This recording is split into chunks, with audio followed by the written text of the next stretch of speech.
Bonjour, Excellences, Mesdames les ministres, Madame la Présidente de l'EPP Women, Rosalia Biro, cher Doris, chers amis. Désolée, je vais passer au français.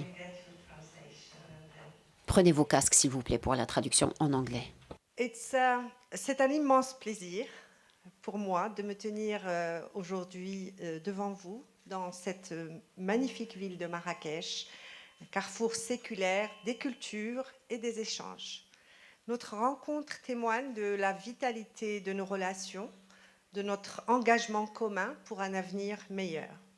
Le thème choisi pour cette académie, l'Europe et ses voisins du Sud, de l'Est, notre vision des défis actuels en matière de sécurité, de défense, du climat et d'énergie, de démographie et d'économie, résonne de manière toute particulière dans un contexte mondial actuel plutôt turbulent.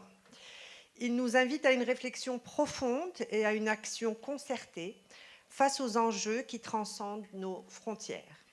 Dans un monde en constante mutation, marqué par des bouleversements technologiques, des bouleversements environnementaux et géopolitiques, notre responsabilité est immense. Nous devons repenser nos modèles de coopération, nos approches du développement et nos stratégies de résilience face à ces défis communs. C'est dans ce contexte que j'aimerais aujourd'hui mettre en lumière cet aspect trop souvent négligé, mais je suis sûre qu'ici on en est toutes convaincues, qui est la clé de voûte de notre réussite collective, le rôle central des femmes dans la résolution de ces défis mondiaux. Trop longtemps, notre voix a été réduite dans toutes ces discussions, les discussions sur la sécurité, sur l'énergie, sur l'économie et sur la démographie. Il est temps de changer la donne. Non seulement nous avons les compétences pour relever ces défis, mais notre contribution est essentielle pour y parvenir. En matière de sécurité, les femmes sont des actrices de paix essentielles, capables d'apporter une dimension nouvelle au processus de résolution des conflits. Les accords de paix incluant les femmes sont plus durables, sont plus inclusifs. Il est donc impératif que nous plaidions pour l'inclusion systématique des femmes dans toutes les discussions sécuritaires, de la prévention des conflits à la reconstruction post-conflit. Cette approche inclusive que nous prenons en matière de sécurité doit également s'appliquer à la transition énergétique. Et nous sommes fiers que la transition énergétique dans notre pays est portée au moins par 2 femmes brillantes et engagées. Il est gratifiant de constater que le Royaume du Maroc a élaboré, sous la conduite éclairée de Sa Majesté, une vision stratégique pour l'efficacité énergétique fondée sur une concertation nationale, globale et participative, et conférant à notre pays les atouts nécessaires pour prendre place au niveau international dans la nouvelle économie verte et notamment pour la filière hydrogène. Sur le plan économique, l'autonomisation des femmes est un autre levier de développement incontournable. Il est donc crucial que nous placions l'autonomisation économique des femmes au cœur de nos politiques de relance et de croissance. Plusieurs analyses réalisées à cet égard au niveau national ont révélé des constats édifiants. Elles montrent ainsi qu'une réduction totale de l'écart d'emploi entre les femmes et les hommes, en éliminant les nombreux obstacles à l'accès à l'activité, pourrait entraîner une augmentation quasiment de 40% du PIB par habitant. Aussi, le gouvernement du Maroc place la question de l'emploi, et notamment l'emploi des femmes et des jeunes, parmi ses priorités majeures pour la seconde moitié de son mandat. Face aux défis démographiques, le vieillissement de la population dans certaines régions et la jeunesse dynamique dans d'autres créent un paysage qui est complexe et qui exige des solutions novatrices. Dans les sociétés vieillissantes, les femmes sont souvent les principales pourvoyeuses de soins. Les femmes sont également celles qui s'occupent des enfants en bas âge et sont amenées, dans la plupart des cas, à sacrifier leurs emplois ou bien leur carrière professionnelle faute de disponibilité d'infrastructures et de services de prise en charge d'enfants. Une étude réalisée par le ministère de l'Économie et des Finances a mis la lumière sur les gains en emploi féminin que pourrait générer la généralisation du préscolaire au Maroc, chantier qui est d'ailleurs en cours. Ce gain est chiffré à près de 50 000 emplois féminins supplémentaires. Cette réalité souligne l'urgence de repenser nos systèmes de protection sociale et de valoriser le travail de soins communs, donc le care economy. Dans les régions où la jeunesse prédomine, les jeunes femmes représentent un formidable potentiel d'innovation, de croissance. Investir dans leur éducation, dans leur formation professionnelle et leur accès à l'emploi est essentiel pour libérer ce potentiel. Les femmes migrantes, quant à elles, jouent un rôle pivot dans les équilibres démographiques et économiques de nos sociétés.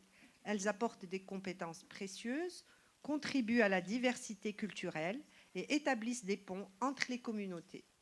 En reconnaissant et en valorisant leurs contributions, nous pouvons transformer les dynamiques migratoires en de véritables opportunités de croissance, d'enrichissement mutuel pour nos sociétés. Mesdames, messieurs, vous n'êtes pas de simples observateurs de ces changements.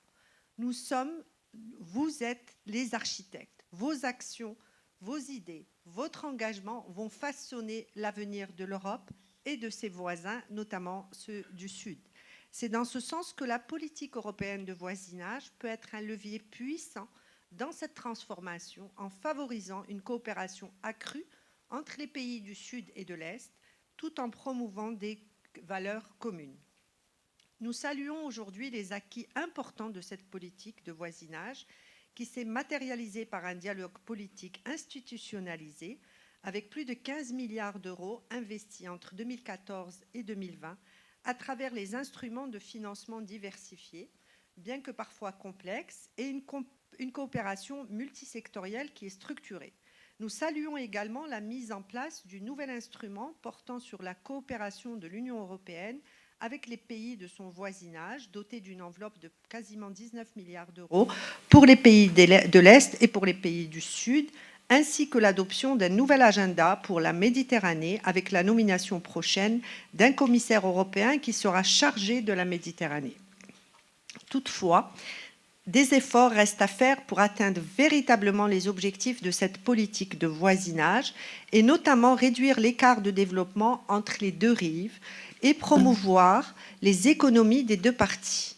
Ainsi, serait-il souhaitable que les instruments financiers soient davantage adaptés aux enjeux spécifiques de la Méditerranée et que les collaborations régionales se développent dans des domaines prioritaires que sont la gestion de la ressource hydrique et la transition énergétique, la transition numérique à travers des mécanismes intégrés qui évitent ainsi la dispersion des fonds. Donc, beaucoup d'initiatives, je pense que concentrées sur au moins ces trois secteurs pourraient vraiment apporter des résultats beaucoup plus probants.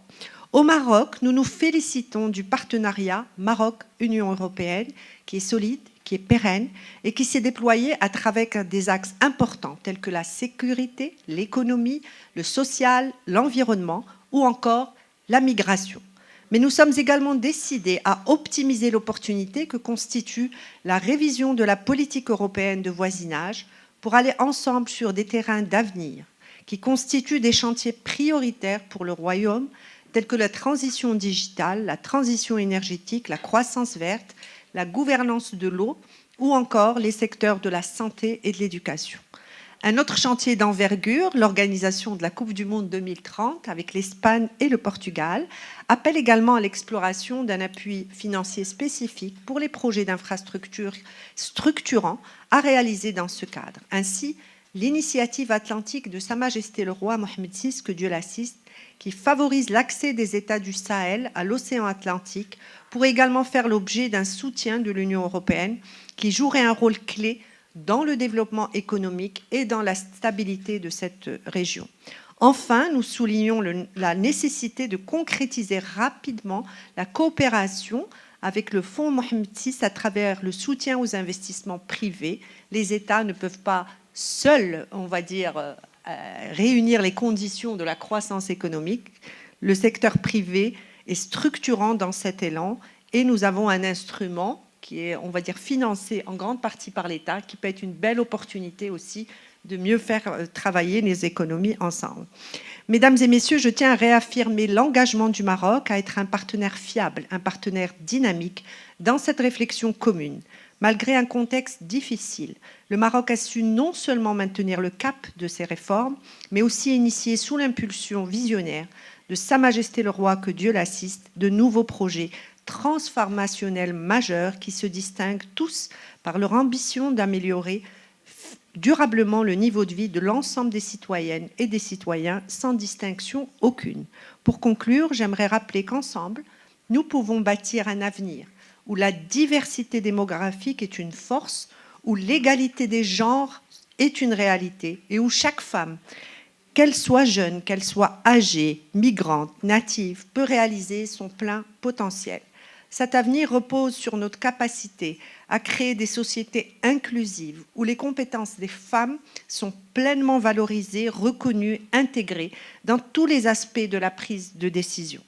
Je nous souhaite des échanges fructueux et l'émergence d'idées novatrices où la collaboration entre les femmes de l'Europe et ses voisines du Sud, ses voisines de l'Est, devient un modèle de coopération internationale. Et je vous remercie. وما تنسوش تابوناو معنا فلاشين وتتابعونا على مواقع التواصل الاجتماعي.